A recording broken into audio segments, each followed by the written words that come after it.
जब आंदोलन शुरू हुआ तो समाज ने विश्वास पाने के लिए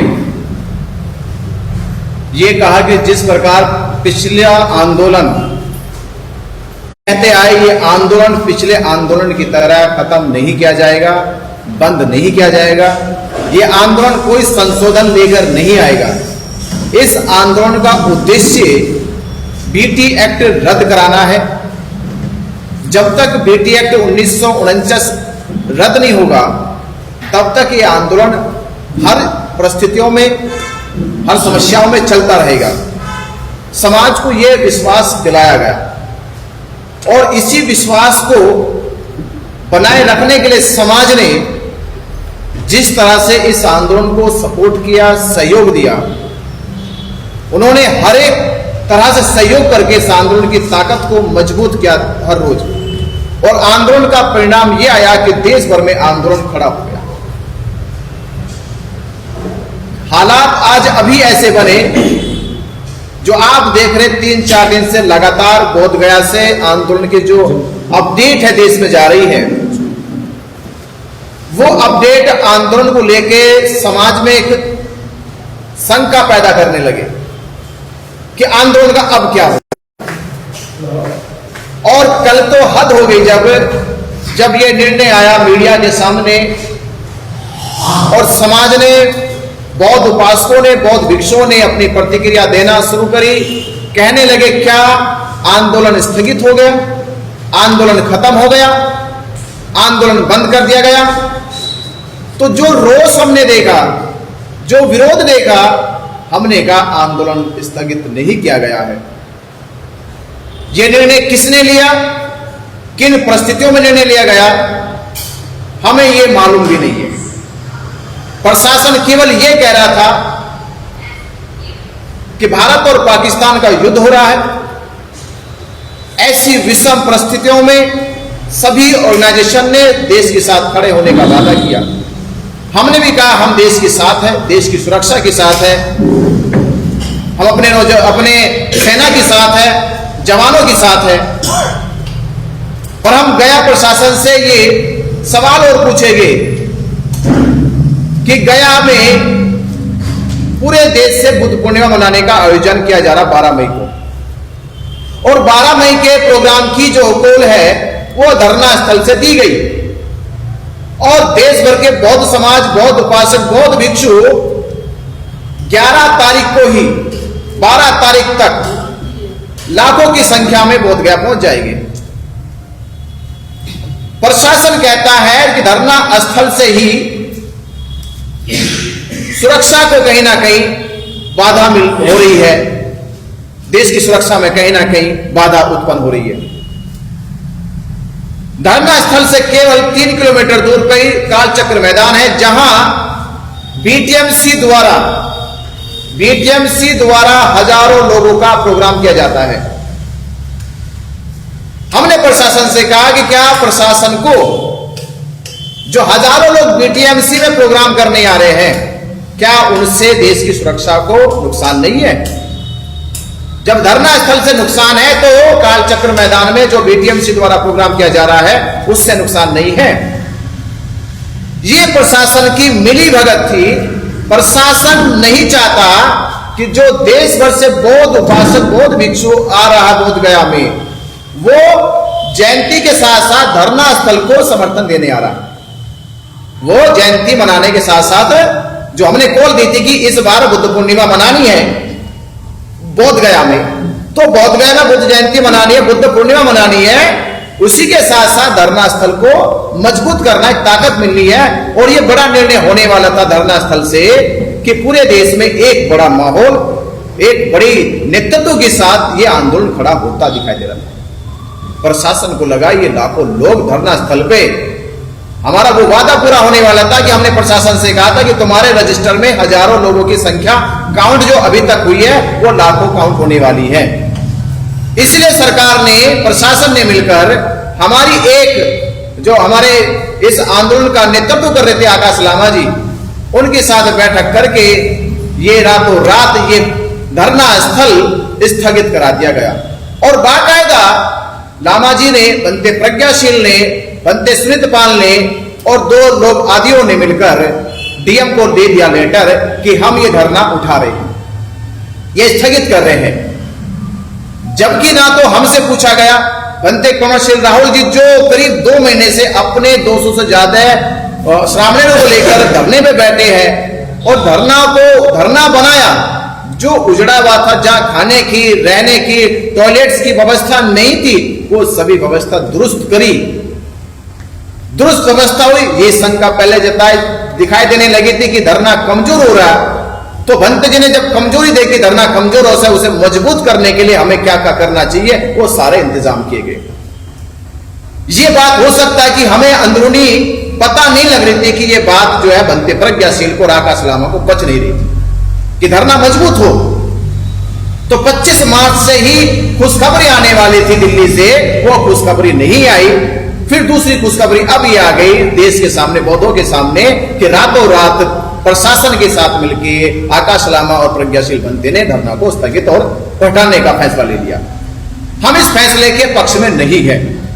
हमारा केवल यह सरकार से कहना था कि पहला तो सवाल यह था कि जब धरना उठाने की बात हो रही है, धरना स्थगित करने की बात हो रही है, यह धरना एक आदमी का नहीं है। इस धरने में देश का पूरा बौद्ध समाज, बौद्ध भिक्षु और सभी बौद्ध संगठन जुड़े हुए हैं, उनका सभी का सहयोग हर तरह से धरने को मिला। तो हमें 2-3 दिन पहले ये कॉल देना चाहिए था कि प्रशासन हमारे ऊपर ऐसा दबाव बना रहा है, हमें इस परिस्थितियों में क्या करना चाहिए। ये बौद्ध समाज, बौद्ध भिक्षु और बौद्ध संगठन निर्णय ले, हमें टाइम मांगना चाहिए था। और आज हम वो प्रशासन से कह रहे हैं हमें बुद्ध पूर्णिमा तक का टाइम मिलना चाहिए। पहले बुद्ध पूर्णिमा तक की हमें मोहलत मिले, क्योंकि पूरा बौद्ध समाज हमारा बौद्ध गया पहुंच रहा है, उनके साथ विचार विमर्श होगा। विचार विमर्श होने के बाद जो नतीजा निकलेगा, हम प्रशासन और देश के साथ हैं। हम भी चाहते हैं कि हमारे देश की लड़ाई अलग है, हमारे देश की जो लड़ाई है वो बॉर्डर की लड़ाई से बड़ी लड़ाई नहीं है, हम बॉर्डर की लड़ाई पे देश के साथ हैं। प्रशासन से हम यही गुजारिश करेंगे कि हमारी बात को भी सुना जाए, हमारी फीलिंग को भी समझा जाए, हमारी भावनाओं को समझा जाए कि यह आंदोलन हमारी विश्वास का, हमारी आस्था का आंदोलन है। अगर हम इस आंदोलन को खत्म कर देंगे तो हमारे विश्वास का क्या होगा, हमारी आस्था का क्या होगा, और वो जो हजारों लाखों लोग इस आंदोलन में सहयोग कर रहे थे, उनकी भावनाओं का क्या होगा। तो प्रशासन से यही कहेंगे, पहला सवाल ये कि इस आंदोलन को स्थगित करने से पहले इसका एक विकल्प निकाला जाता कि आंदोलन को कम करके स्थायी तौर पे कम संख्या में कैसा चलाया जाए। और दूसरा, सरकार से हमारा ये कहना है कि 12 तारीख को लाखों लोग बोध गया पहुंच रहे हैं, हम उनकी व्यवस्था कैसे करें। धरना स्थल पे आप हमें प्रोग्राम करने नहीं दे रहे, फोर्स वहां आप लगा रहे हो, तो ये हजारों लाखों लोग आएंगे, उनके खाने की, उनके रुकने की व्यवस्था कैसी होगी, ये भी सुनिश्चित करे गया प्रशासन। और तीसरा विचार हमारा ये है कि जो रातों रात किया गया, ये देश से पूछा नहीं गया, देश के लोगों से नहीं पूछा गया। और हम बोध गया में थे, बनते कौनशील राहुल बोध गया में थे, विलास खराज जी भी इस आंदोलन की लगातार देश भर में घूम घूम कर लोगों को प्रेरित कर रहे थे, इनसे नहीं पूछा गया। और तमाम लोगों से हमारी बात दिल्ली के लोगों से हुई, महाराष्ट्र के कुछ लोगों से बात हुई, मध्य प्रदेश के लोगों से बात हुई, छत्तीसगढ़ के लोगों से बात हुई। आप सबको भी जो सुनाई दे रहा होगा, उन सबको भी पता होगा क्या स्थगित करने में आप लोगों से पूछा गया। तो जवाब आएगा नहीं पूछा गया। तो ये रातों रात आंदोलन उठाने का और स्थगित करने का फैसला क्यों लिया गया। तो हम इस फैसले के पक्ष में नहीं है। ये बात होती, सामूहिक होती सरकार के साथ बैठ के, तो शायद हम भी और आप भी इस पर सहमति बनाते। तो मीडिया बंधुओं से हम ये कहेंगे, ये आंदोलन अभी खत्म नहीं हो रहा, स्थगित नहीं हो रहा, जब तक हम ठोस बात सरकार के साथ ना कर लें। जी, आपको लामा जी ने पूछा नहीं, क्यों पूछा नहीं, क्या कारण है, ठोस कारण क्या है? ठोस कारण यह है कि लामा जी की जो योजना है वो 2 लोगों के बीच की योजना है। वो नहीं चाहते कि तीसरा आदमी हमारी योजना में आए।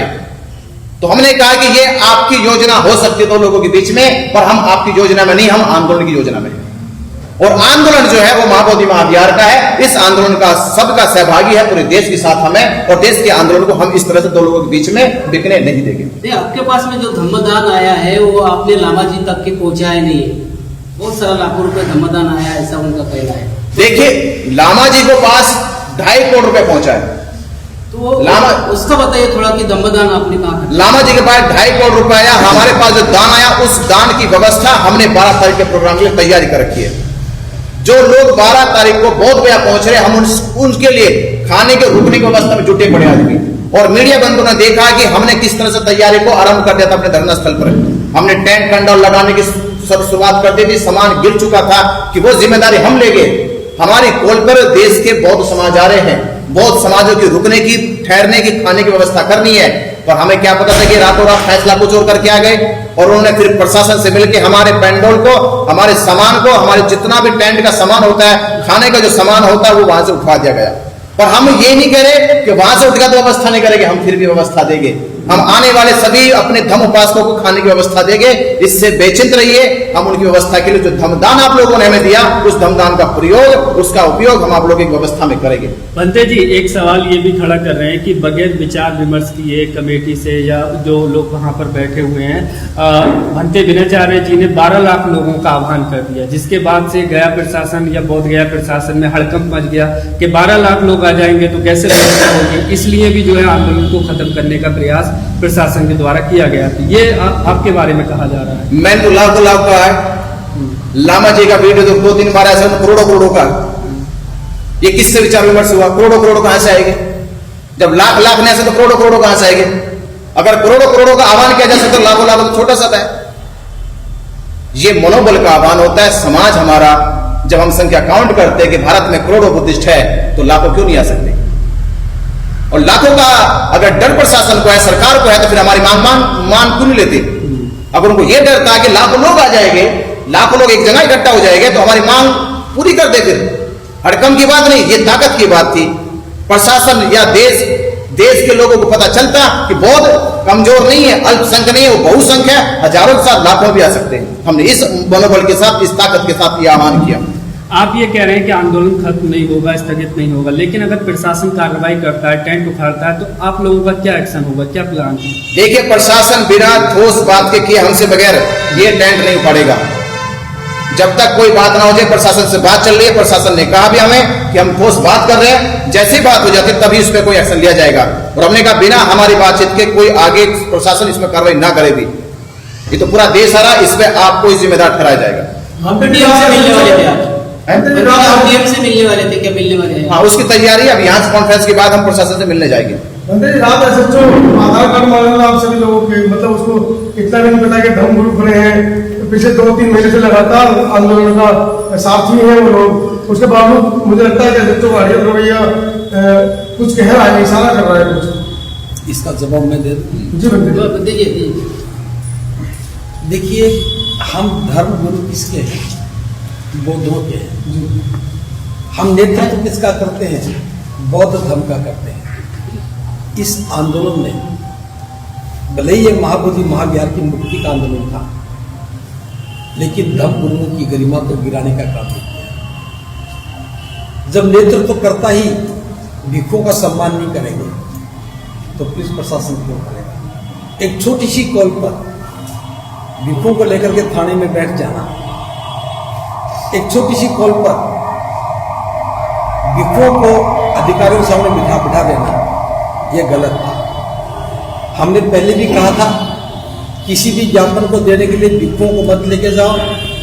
ज्ञापन देने का काम इस धरने की जो समिति बने, उसमें उपासक लोग हो, उपासिकाएं हो, वो जाए और ज्ञापन लेके जाए। पुलिस प्रशासन से डायलॉग करने का काम उपासक करे, भिक्षु दिशा निर्देशन करे, भिक्षु धरने की व्यवस्था को धर्म के अनुसार करे। लेकिन मैं बता देना चाहता हूं, अब से पहले जो नेतृत्व करता है, उनको किसी की सलाह की आवश्यकता नहीं थी। तो पुलिस भी जानती है कि यहां भिक्षुओं की कोई गरिमा नहीं है, तो उनका व्यवहार वैसा ही हो जाता है। लेकिन हम, पुलिस ने हमारे साथ कैसा व्यवहार किया, कैसा करती है, इस पर हमें कोई अफसोस नहीं।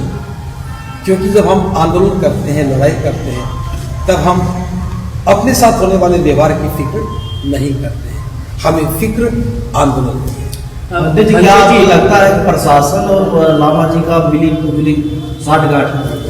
देखिए, मैं ये नहीं कहता कि साठगांठ है, लेकिन प्रशासन से गुपचुप बात करना, आंदोलनकर्ताओं को विश्वास में लिए बगैर, मैं अकेला आंदोलनकर्ता नहीं हूं, मैं उस आंदोलन का एक हिस्सा हूँ, विनाचार्य जी उसके एक हिस्से हैं, और वहाँ बैठे हुए सैकड़ों लोग उसके हिस्से हैं, हजारों लोग जो दूर बैठे हैं हमें आर्थिक सहयोग दे रहे हैं, यहाँ की व्यवस्था में जनबल जुटा रहे हैं, हमारे प्रति फिक्रमंद है, वो सब इस आंदोलन में शामिल हैं। और मैं कहना चाहता हूँ, जब कोई विषम परिस्थिति आती है, सामान्य परिस्थिति में नेतृत्वकर्ता निर्णय लेते हैं, सामान्य परिस्थिति में जो आंदोलन के मुखिया हैं वो फैसला करते हैं, लेकिन विषम परिस्थिति आती है तो उन्हें सबको पूछना पड़ता है।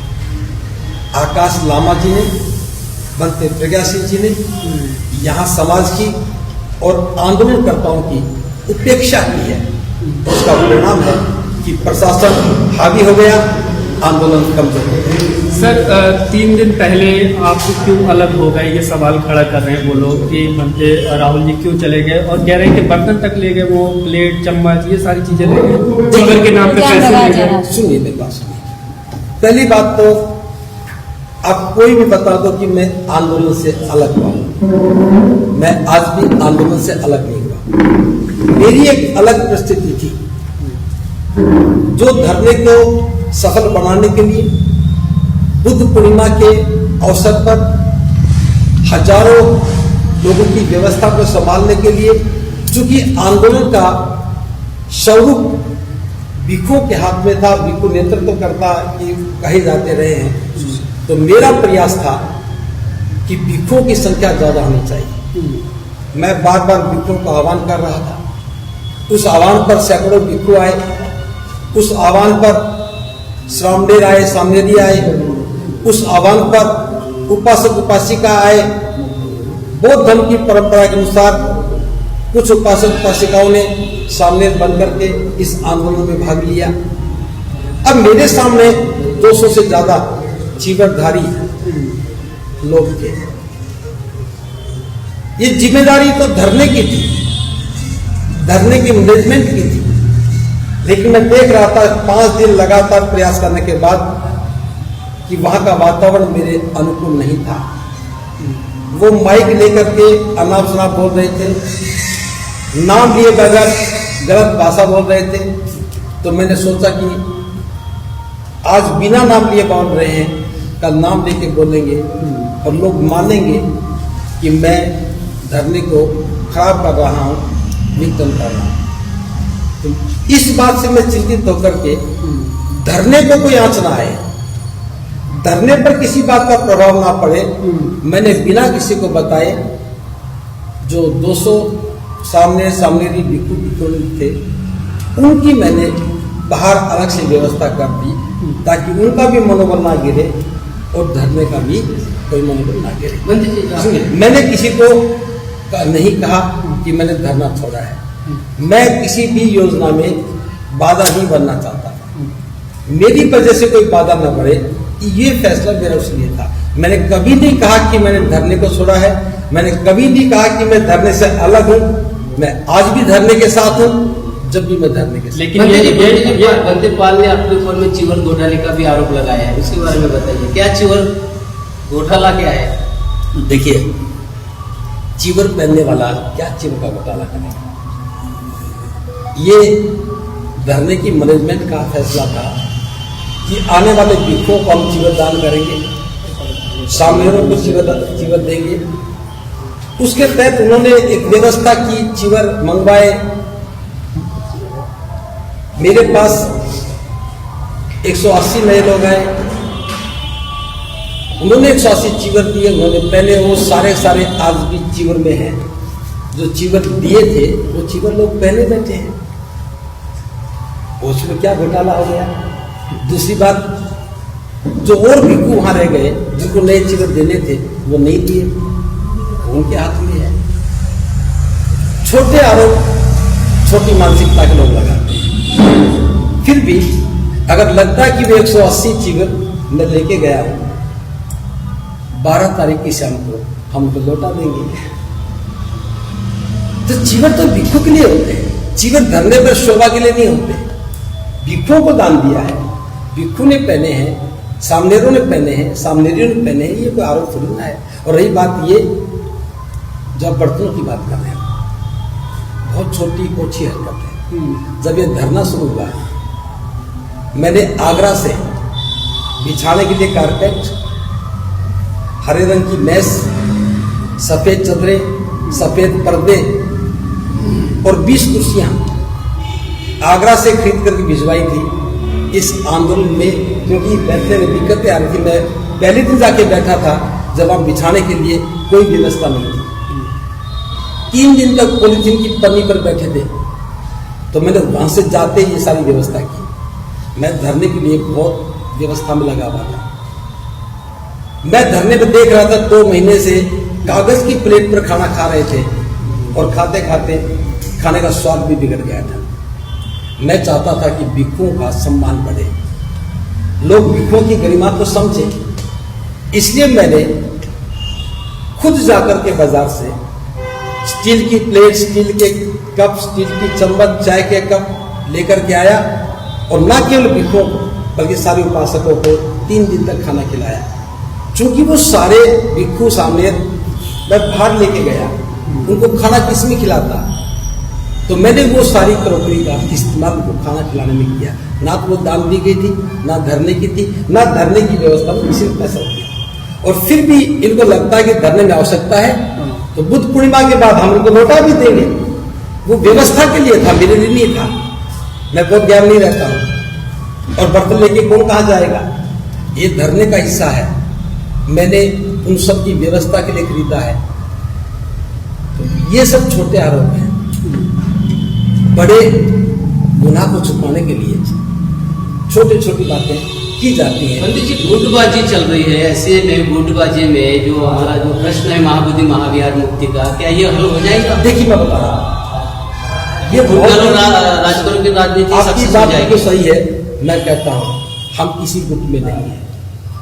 मैं पहला व्यक्ति हूं, मैंने आकाश लामा जी का, बनते प्रज्ञा सिंह जी का नेतृत्व स्वीकार किया और मैंने कहा भी था आपके नेतृत्व पर हमें कोई आपत्ति नहीं है। बनते प्रज्ञा सिंह के नेतृत्व पर कोई आपत्ति नहीं है।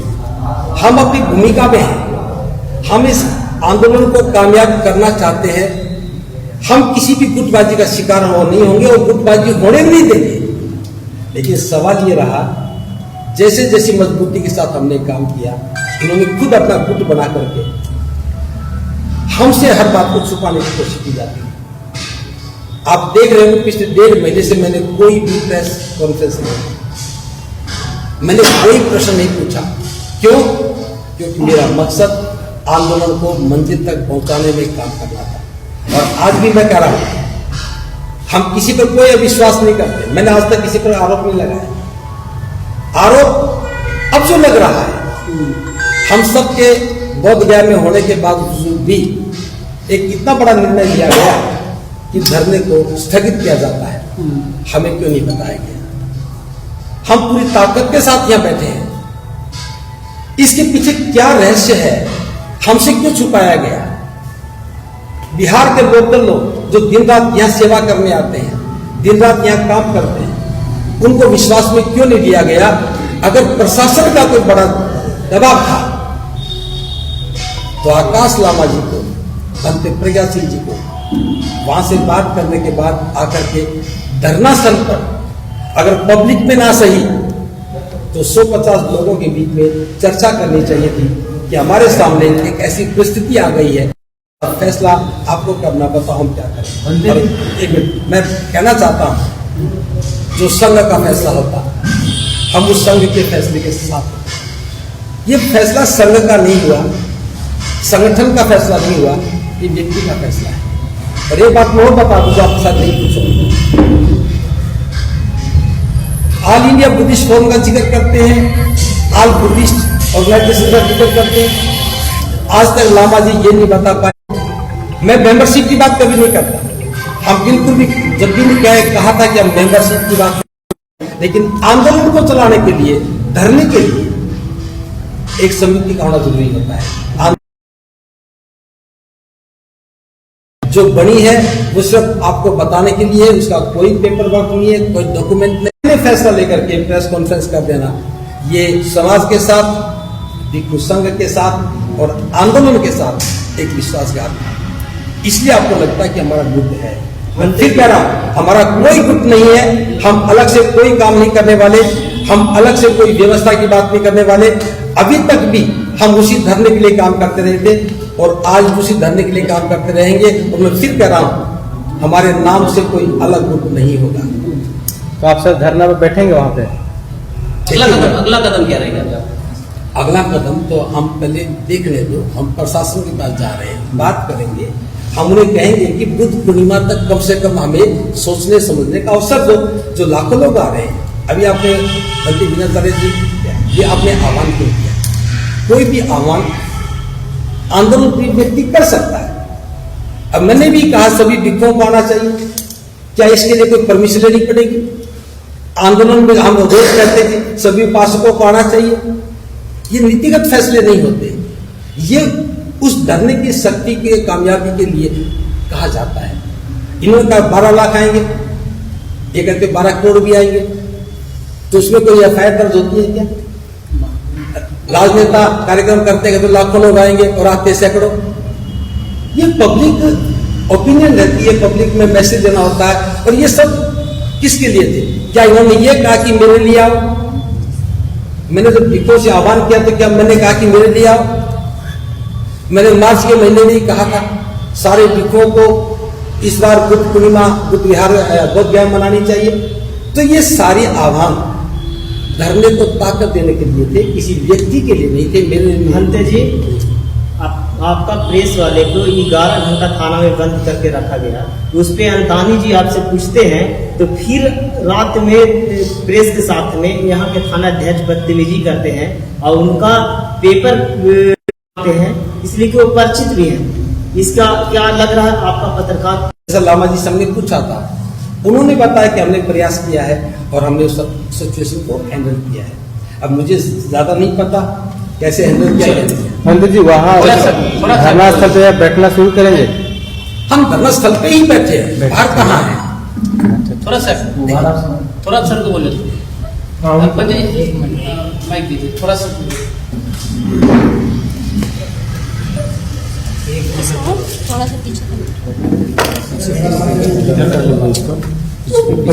बस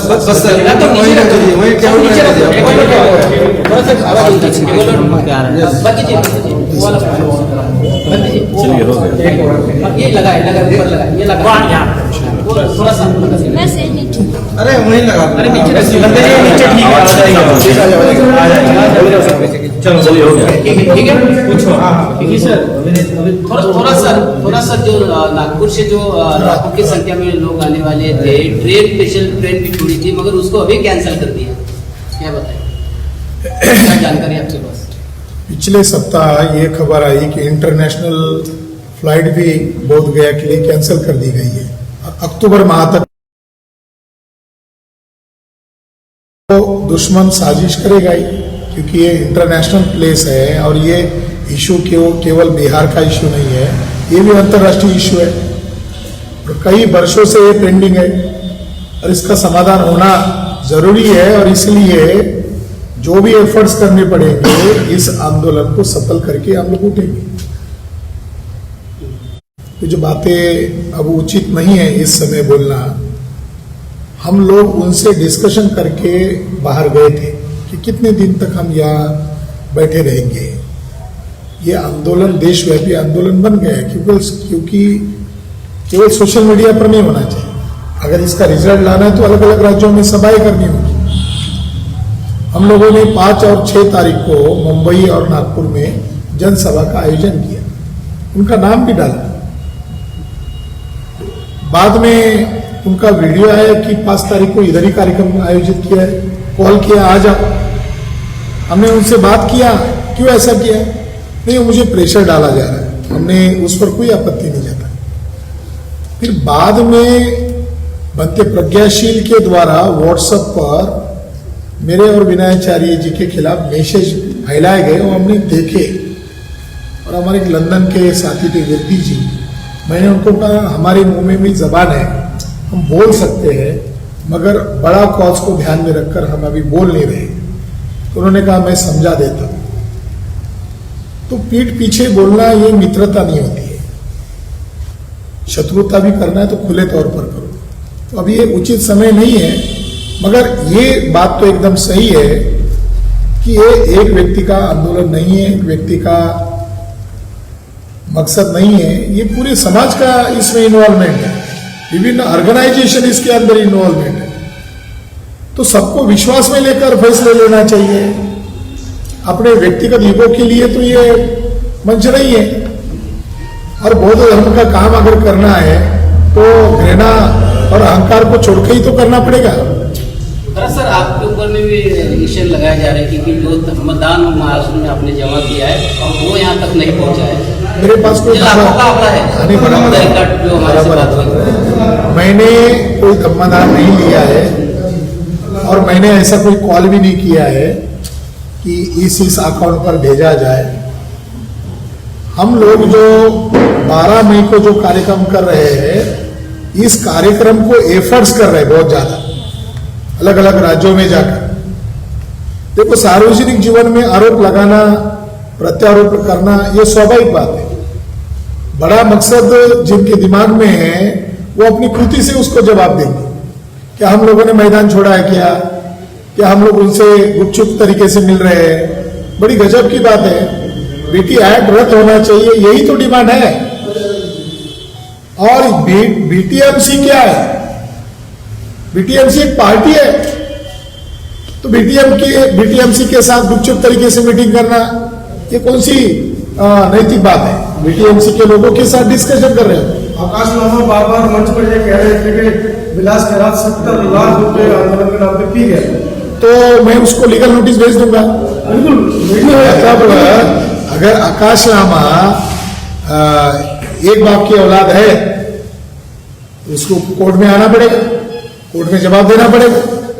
ये बेतुकी बातें करना उस व्यक्ति को शोभा नहीं देता है जो अगर मित्र कह रहे हैं, आंदोलन के साथी कह रहे हैं, तो उनको ये बातें शोभा नहीं देती है। उनके बैंक अकाउंट सील हो गए हैं, इस पर क्या कहेंगे? तो बुद्ध का सिद्धांत जैसे कर्म वैसे फल, वो उनको जवाब देना पड़ेगा। क्यों हुआ, क्या हुआ, कैसे हुआ, इसकी तहकीकात अभी हम नहीं कर सकते। ऑनलाइन पेमेंट का तो हवाला दे रहे हैं, लेकिन जो नगद पैसा आ रहा है उसके बारे में कोई चर्चा नहीं कर रहे। तो ये बात कल से समाज खड़ी कर रहा है कि हमने पैसा दिया आंदोलन चलाने के लिए, समझौता करने के लिए नहीं दिया।